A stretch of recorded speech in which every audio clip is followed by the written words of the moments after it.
Well, ladies and gentlemen, what a wonderful delight to see so many popular Conservatives. Well, in my view, that there is a grand revolution going on, and it is against those who are steady patriots of the world alone, but not friends of their own country. Telling millions, hundreds of millions of people how to lead their lives. Voters have had enough, and they are saying, up with this, I will not put. Oh no, he says, I will go to Brussels, and I will have a word with the President of the Commission to see if I'm allowed to ameliorate the lot of the French farmer. That people are entirely fed up with this internationalist and unaccountable approach to governing. And there are the bodies that tell us what to do. We have left the EU, but it's still there in so many of our systems. There are these bodies that feed into us, that limit our freedom for manoeuvre. And what should the response be to that? Well, it is that we have to restore power to our democratic institutions and take it away from those that seek to override democracy. And why does that matter? It matters because the UK does not have a separation of powers. The separation of powers is an American constitutional theory, not a British constitutional theory. We have never had a separation of powers, and until Tony Blair changed it, everything was in Parliament.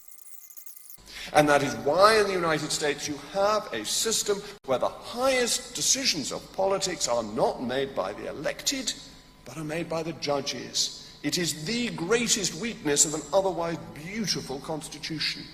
And Tony Blair tried to recreate that here, and it has taken away power from the British voter. And we need to reverse that. We need to re-establish the traditional relationship between the judiciary and Parliament. Ideally, we should bring it back into Parliament, because the judges are getting it wrong. They are tied into this international elite. They are plugged in to the European Convention on Human Rights. Look at that dreadful Rwanda judgment. And this has consequences, because our courts, being weak about this.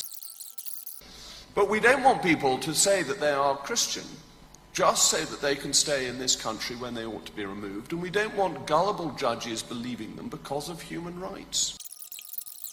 They all plugged into EU lawmaking because of unaccountable, unelected quangos. That we put the individual first, not the collective. And what does the socialist do? Puts the collective first, not the individual. And this support for the collective has taken away our individual right to choose and to be democratically governed. Popular conservatism is about restoring that.